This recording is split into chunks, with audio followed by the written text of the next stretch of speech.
Hello everybody, welcome to this week's edition of Lions Pride. I'm Danny Daniels. Joining us today is James Friddle, the head women's volleyball coach here at Emmanuel. You've had a pretty good season so far. Not too bad. Pretty pleased with how we've played and how we've come together as a team. So I'm thoroughly excited. It was a job I wasn't expecting, but now I'm excited with how things are progressing throughout the season. So is the regular season over? No, we got 2 matches each of the next 3 weeks. So we got Thursday, Friday this week, Friday, Saturday next week, and then Thursday, Saturday, our final week of the regular season. What are you in the conference? Right now, we're sitting atop of the standings. Right now, we're 8-1 in conference. We have a big test, big road trip this weekend. So we travel actually tomorrow out to Mount Olive, and then we go on to Barton on Friday. So Barton is the other team with just 1 loss in conference play. So it'll be a chance to take on a couple teams from the North Division and see how we fare and how we finish the season overall in the standings and overall in the South Division. So is Conference Carolinas a good conference in volleyball?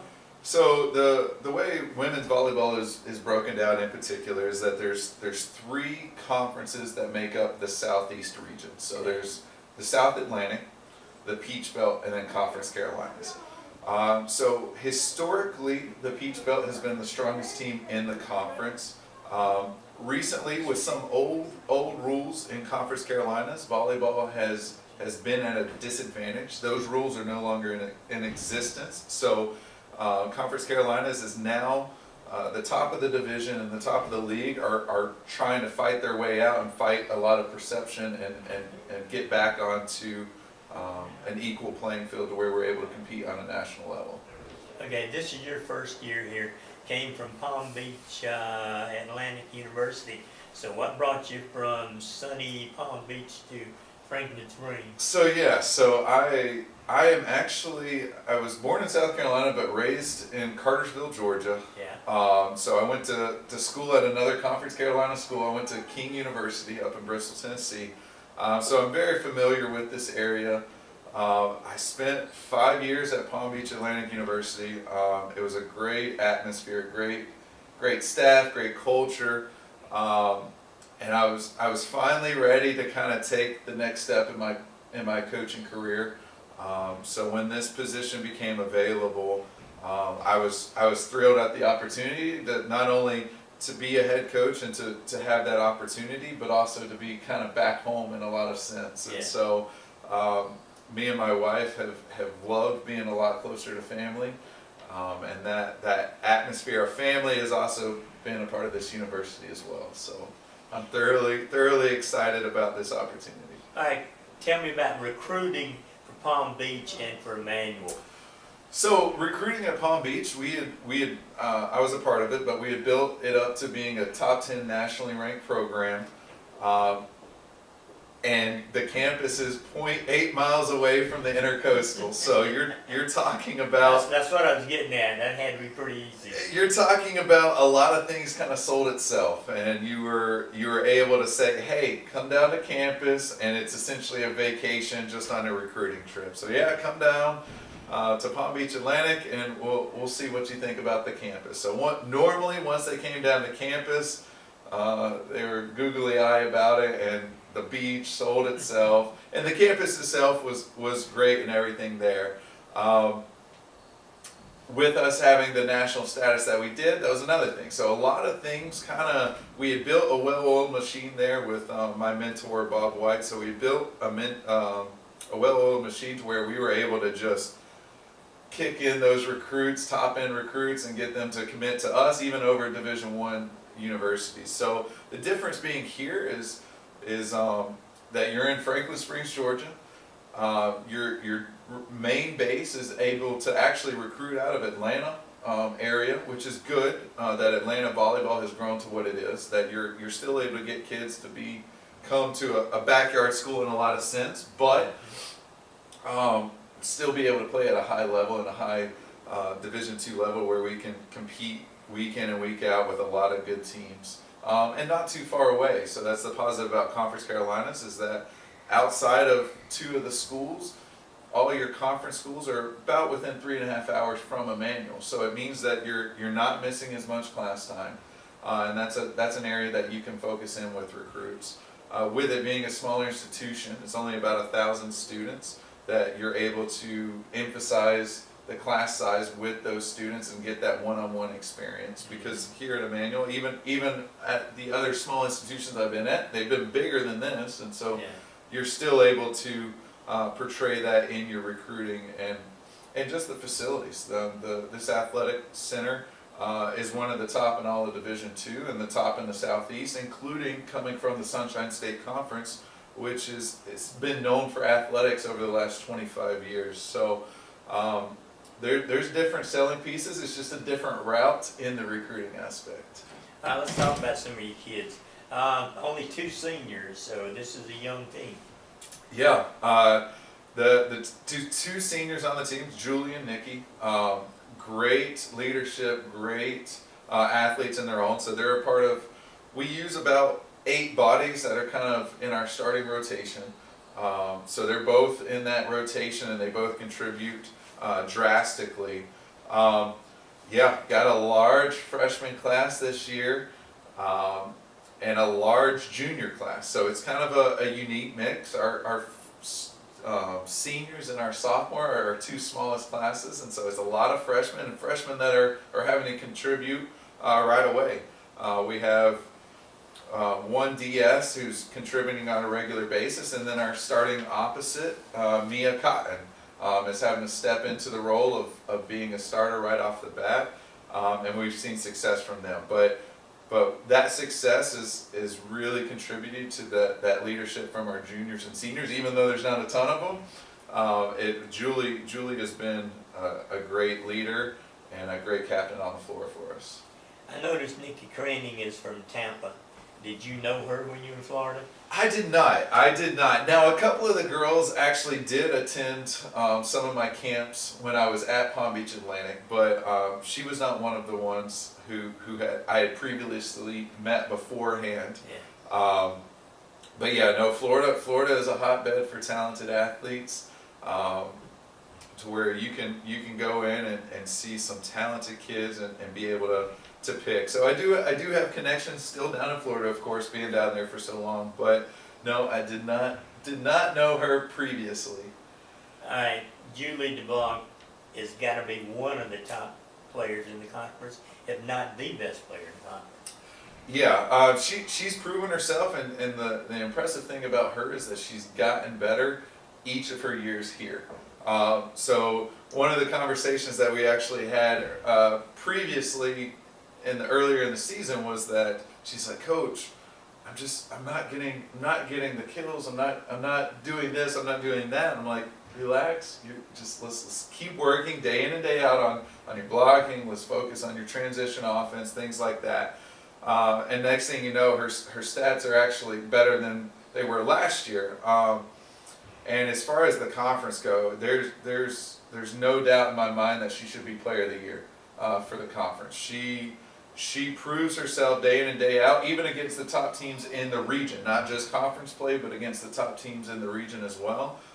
She'll go out there and have a 12 kill, 300 hitting percentage, or 18 kills, 500 hitting percentage against some of the best teams in the Southeast. And so she proves herself to be one of the best middles in the region, and definitely the best player in our conference. Julie runs the camera. I do play-by-play for basketball, men and women. She runs camera, and she's a big pro wrestling fan.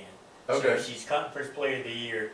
Take her to a WWE match. She'd really appreciate it. Okay. Which is All probably right. against the rules, so never mind. Well, she'll exhausted her eligibility, Well, so okay. I can get away with a little bit more when she's exhausted her eligibility. So. All right. Let's talk about volleyball. I know what a dig is. I watched a lot of high school volleyball. Clarify a kill and a spike. What's the difference? Okay, a kill is when the ball is terminated. So it doesn't have to be terminated right away on the floor. But say an attack, so say Julie takes a swing and she hits it, and it hits off one of their players and goes out of bounds. Well, that would still be considered a kill. A spike or an attack is just the action of actually taking a swing. So Julie had an attempt on that swing, and she got a kill. But Julie could have an attack or a spike, and it get dug up. So say she hits it to the opposing team's libero, and then the libero passes it up, and then the setter sets it. Before it even the next attempt happens, that was considered an attempt, but no kill. Okay. What's the difference between college and high school volleyball? Any rules changes? Some rule changes may have to do with sub. Most of the time, you're playing with a little bit different ball. But for the most part, the rule changes in girls' high school volleyball between college, high school, or college volleyball is really the same. The biggest thing that sometimes is maybe the sub difference. Sometimes in high school you only have 12 subs, and in college you actually have 15 subs. But as far as the libero can still serve, you can still, the net violations, the double calls, they're all still the same. It's just really maybe the sub may be different. Another difference between those two is height, I would imagine. You got 2 6'1" and another half dozen or so at 5'10". You don't find that in high school much. No, normally in high school you may have that one athlete, and so once you get to college, you get all those one athletes are now on college teams. So you get that front row is really the biggest difference between high school and college. The attacking and the blocking. A lot of girls, and this is actually what I coach and what I teach our girls coming in, and I even at Palm Beach Atlantic was talking to them about, and those are some highly recruited girls, is blocking at the high school level is not an emphasis in girls high school volleyball. So a lot of these girls come in where they've never been taught technique, never been taught really the roles of blocking.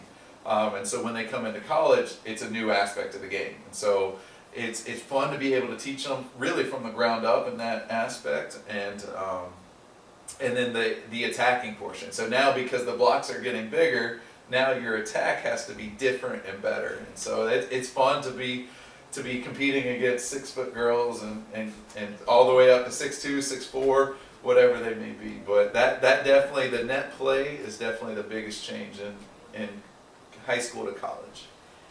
I spent my last 20 years before I retired last summer as a sports editor for 3 different newspapers, and I used to love to take pictures at volleyball matches. They were really, especially when 2 girls go up at the same time at the net, or digs make good pictures too. Yeah. I love it, probably in sports photography, when you watch it, volleyball can be so graceful, and sometimes you forget about the athleticism in the sport until you're able to snap it in those particular photos. When you're able to see 2 girls, a block and an attack going at the same time, and you got one girl who's pressing over the net and another coming to get the ball, and the ball's just right there in the frame, and you're able to see how high they're getting and the power and the focus that they have on that particular play. It's a sport that you really can capture some of the athleticism and some of the even the finesse within it of volleyball. Like you said, the defensive side. You're able to get a photo of a player just lunging and getting that one-handed dig where their body is completely parallel to the ground and they're just going after it. Those are some great photos to really amplify and really showcase the athleticism and the finesse within the game. All right, maybe one more question, but postseason, are you already in? We're not. So these next 3 weeks are going to be crucial for us in postseason play. We've locked up a Conference Carolina tournament bid, but we have not anything past that. So what we're striving for now is we're in good position to to control our own destiny for home Conference Carolinas tournament, and to host that, whether it's the quarterfinals, the semis, and the finals. And then right now, we may have an outsider's chance to get an at-large bid, even if we don't win conference tournament, to make our first NCAA postseason appearance. With the way volleyball's set up, if we win conference, we do get an automatic bid to NCAA postseason. So for volleyball, how it's set up is there's 8 regions, and then within those 8 regions, there's 8 teams in each region. So that makes up the 64-team bracket for the NCAA tournament. Okay, you've really taken this program a long way in 1 year, so congratulations on that. I appreciate that. I appreciate that. All right, and maybe we'll talk to you after you make the national I tournament. look forward to it. All right. James Friddle, the head women's volleyball coach here at Emmanuel. We'll see you next time. Thank you.